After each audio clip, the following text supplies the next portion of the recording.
Өмнө Говь аймгийн иргэдийн төлөөлөгчдийн хурал. Өмнө Говь аймаг нь 1931 онд байгуулагдсан 165 мянган хавтгай дөрвөлжин км нутаг дэвсгэртэй засаг захиргаа нутаг дэвсгэрийн нэгжийн хувьд 15 сум 61 багтай аймгийн төв 70 задгад хот.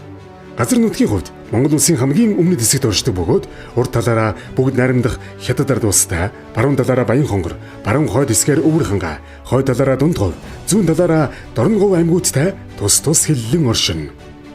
Хүн амын хувьд 2025 оны 1-р улиралд Өмнө Говь аймагт бүртгэлтэй хүн ам 80235 болсноос 39825 эмэгтэйчүүд байна. Насны бүтцээр ангилвал тэгээс 14 насны хүүхэд 25127 буюу 31.9%, 15-аас 59 насны хүн ам 47575 буюу 60.4%, 60-аас дээш насны хүн ам 6061 буюу 7.7%-ийг эзэлж байгаа ба 1 м квадрат газар нутагт 1.5 хүн ногдож байна. Өмнө Говь аймаг Монгол улсын стратегийн ач холбогдол бүхий уул уурхаан бүс нутгийн хувьд арчигт малтмлын 80 гаруй орд 200 гаруй илрэлтэйгээс 5 толгой, оюу толгой, нарийн сухай зэрэг стратегийн 3 том орд газар тогтоогдож нийт нутаг дэвсгэрийн хэмжээнд 5 толгой, оюу толгой, нарийн сухайтын бүлэг ордод 17 компани арчигт малтмлын олборлолтын үйл ажиллагаа явуулж байна. Өмнө Говь аймаг 2006 оноос улсын төсөвт орлого төвлөрүүлж эхэлсэн бөгөөд 2010 оноос төвлөрүүлэх орлогын хэмжээгээр улсдаа 1-р ирэмлэгдэж 2024 онд 1.4 их найт төгрөгийг улсын төсөвт төвлөрүүлсэн.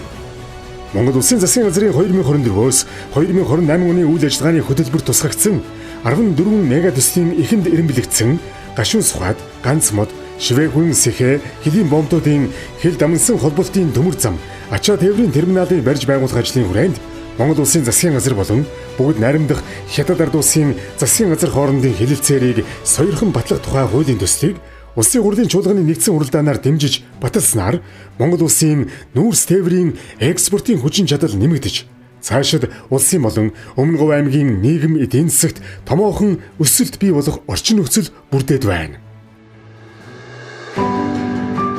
Өмнө Говь аймаг аялал жуулчлалын хувьд аймгийн төвөөс баруун зүгт 220 км, Сэврээ сумын нутагт 800 м өндөр, 150 км үргэлжилсэн хонгорын голын үзэгсэнд элсэн уул. Монгол улсын алдарт 33% нэг хэсэг болох хэдэн 10 км өргөн галб, борзон, зээмэг, заг, сүүжийн алдарт их говьуд 50-аас 120 сая жилийн тэртээ амьдарч байсан эртний өлөг үрвлийн чулуудсан яс, өндөг, чулуудсан мод зэрэг палеонтологийн улдрууд олдсон байдаг Баян цаг, нэмэгт, хэрмэн цав, шаргийн ганг, бүгийн цав, шар цав зэрэг байгалийн тогтц бүхий үзэгсэнд газрууд, онгон зэрлэг байгаль, говийн ноён хутагт данзан аравжаагийн байгуулсан дэмчгийн хийд, дэлхийд ховорцсон ан амтан, ховор төрлийн ургамлаараа гадаадын болон дотоодын жуулчин аялагчдын сонирхлыг ихээхэн татаж байна.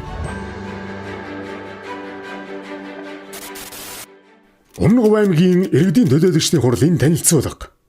Монгол улсын үндсэн хуулийн 59-р зүйл. 1. Монгол улсын засаг захиргаа нутаг дэвсгэрийн нэгжийн удирдлага нь нутгийн өөрөө удирдах ёсыг төрийн удирдлагатай хослуулах үндсэн дээр хэрэгжинэ. 2. Нутгийн өөрөө удирдах байгууллага нь аймаг, нийслэл, сум дүүрэгт тухайн нутаг дэвсгэрийн иргэдийн төлөөлөгчдийн хурал, баг, хороонд иргэдийн нийтийн хурал байна. 62 дугаар зүйл. 1. Нутгийн өөрөө удирдах байгууллага тухайн аймаг, нийслэл, сум, дүүрэг, баг, хорооны нутаг дэвсгэрийн хэмжээний эдийн засаг, нийгмийн амьдралын асуудлыг бие дааж шийдвэрлэхийн хамт улс дээд шатны нэгжийн чанартай асуудлыг шийдвэрлэхэд хүн амыг зохион байгуулж оролцоно. Монгол улс үндсэн хуулиндаа нутгийн өөрөө удирдах байгууллагын тухай ийхүү тодорхой тусгасан нь иргэдийн төлөөлөгчдийн хурлын байгууллагын үндэс хөгжлийн суурийг тавьж өгсөн түүхтэй билээ. 1992 оноос хойш 2025 оны хүртэл иргэдийн төлөөлөгчдийн хурлын төлөөлөгчдийг сонгох 9 дахь удаагийн сонгуул зохион байгуулагдаж, нутгийн өөрийн удирдлагыг хэрэгжүүлэн ажиллаж байна. 2024-өөс 2028 оны бүрэн эрхийн хугацаанд аймгийн иргэдийн төлөөлөгчдийн хуралд 35 төлөөлөгч сонгогдсноос ардчилсан намаас 21, Монгол Ардын намаас 13, бие даагч 1 төлөөлөгч, иргэдийн төлөөлөгчдийн хурлын зөвлөлийн гишүүнээр 7 төлөөлөгч, аймгийн иргэдийн төлөөлөгчдийн хурлын хууль эрх зүй, ёс зүй, нутгийн удирдлагын хороо, нийгэм, хүний хөгжил, аялал жуулчлал, цахим бодлогын хороо, эдийн засаг, төсөв, санхүү, хөдөө аж ахуй, үйлдвэржилтийн хороо, газрын харилцаа, хот байгуулалт, дэд бүтцийн хөгжлийн хороо, Байгаль орчин, уур амьсгалын өөрчлөлт, уул уурхай хороог байгуулан орон нутгийн нийгэм, эдийн засаг, дэд бүтцийг хөгжүүлэх, байгаль орчныг хамгаалах, нутгийн өөрөө удирдах байгууллагын үйл ажиллагааг төлөвшүүлэхэд удирдлага зохион байгуулалтын ажлаа чиглүүлэн ажиллаж байна. Өмнө Говь аймгийн байгалийн баялаг дээр тулгуурсан урт хугацааны тогтвортой бөгөөд эдийн засгийн сайтар төрөлтсөн өсөлтийг хангах зорилго бүхий бүсчилсэн хөгжлийн бодлого, эдийн засгийн бодлого, хүрээлэн буй орчин, усны нөөцийн бодлого, хүний эрхийг дээдэлсэн засаглалын бодлого гэсэн тэргүүлэх 5 чиглэлийн 44 зорилтыг хангах 258 үйл ажиллагааг хэрэгжүүлэх аймгийн засаг даргын 2024-өөс 2028 оны үйл ажиллагааны өсөлттэй өмнө Говь хөтөлбөрийг аймгийн иргэдийн төлөөлөгчдийн хурлын төлөөлөгчдийн 100% саналаар дэмжиж баталлаа. Мөн өмнө Говь аймгийн иргэдийн төлөөлөгчдийн хурал нь иргэдийн идэвхтэй оролцоо хяналтан тулгуурлан аймгийн нийт иргэдийн ашиг сонирхлыг эрхэмлсэн тогтвортой бодлого, хөгжил, инновацид суурилсан нээлттэй олон ургалч үзэл, орон нутгийн чиг үүргийг хангасан нутгийн өөрөө удирдах байгууллагыг бий болгохоор аймгийн иргэдийн төлөөлөгчдийн хурлын 2025-аас 2028 оны стратеги төлөвлөгөөг боловсруулан баталлаа. Аймгийн иргэдийн төлөөлөгчдийн хурлын төлөөлөгчдийн танилцуулга 2024-өөс 2028 он. Аймгийн иргэдийн төлөөлөгчдийн хурлын төлөөлөгчид Баян-Далаа сумын 1-р тойрог, Насан буянгийн Инх бат, Баян-Овоо сумын 2-р тойрог, Отхон баатрийн Оргил сайхан, Булган сумын 3-р тойрог, Адягийн Ган зориг, Гурван Тис сумын 4-р тойрог, Сэнд Аюушийн сумья, Гэлэн бандийн Гангамаа, Мандал Овоо сумын 5-р тойрог, Лувсангийн Инх болд, Манлай сумын 6-р тойрог, Бүрвийн Баасан цогт, Ноён сумын 7-р тойрог, Баяраагийн Батболд, Номгон сумын 8-р тойрог, Батгуугийн Даваа, Үлзий хотгийн Баян мөнх, Сэврэ сумын 9-р тойрог, Бямбийн Батсайхан, Хамбог сумын 10-р тойрог, Мөнх хоёрын Цэвэн Аравдан, Жаргалын Зан Вазар, Буян Жаргалын Тогсмаа, Хан Хонгор сумын 11-р тойрог, Бавуугийн Төвшин баяр,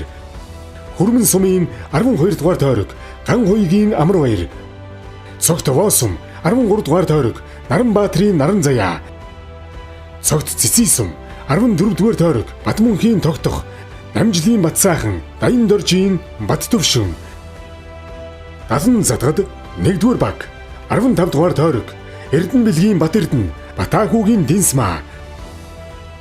Далан задгад 2-р баг 16-р тойрог, Хүүгийн Түмэн баяр, Далан задгад 3-р баг 17-р тойрог, Оюуны Эрдэн өрнөх, Цэцэг үлзийн Зол жаргал, Далан задгад 4-р баг 18-р тойрог, Түмэн настын Алтан сүх, Батсүхийн Алтан сүх, Далан задгад 5-р баг 19-р тойрог, Батхишгийн Тэнгис, Далан задгад 6-р баг 20-р тойрог, Цогтын Дэнэд орж, Алтан гэрлийн Ган тулга, Далан задгад 7-р баг 21-р тойрог, Чимдийн Эрдэнд орж, Банзрагчийн Жамин сүрэн,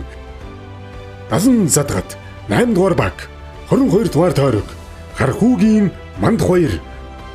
Далан задгад 9-р баг 23-р тойрог, Хорлоогийн Батболд, Далан задгад 10-р баг 24-р тойрог, Цэнгэл жаргалын Будгэрэл. Аймгийн иргэдийн төлөөлөгчдийн хурлын ажлын албан тус бүрэн эрхийн хугацаанд хурлын дарга, хурлын ажлын албаны дарга, нутгийн удирдлага, бодлого төлөвлөлтийн хэлтэс, хяналт шинжилгээ, олон нийттэй харилцах хэлтэстэй, төрийн улс төрийн албан тушаалтан 1, төрийн захиргааны албан тушаалтан 10, төрийн үйлчлэгээний албан тушаалтан 3, нийт 14 орон тоотой үйл ажиллагаа явуулж байгаа бөгөөд аймгийн иргэдийн төлөөлөгчдийн хурлын даргаар оюуны Эрдэнэ өрнөх, ажлын албаны даргаар Бурайдын Батторж нар ажиллаж байна. Нутгийн өөрөө удирдах байгууллага буюу аймгийн иргэдийн төлөөлөгчдийн хурал нь иргэдэд сонгогчдынхоо итгэлийг хүлээж Монгол улсын үндсэн хууль, Монгол улсын засаг захиргаа, нутаг дэвсгэрийн нэгж, түүний удирдлагын тухай хууль болон бусад хууль тогтоомжийн хүрээнд нутаг дэвсгэрийнхээ нийгэм, эдийн засгийн тодорхой асуудлыг хэлэлцэн бие даан шийдвэрлэж ажилладаг.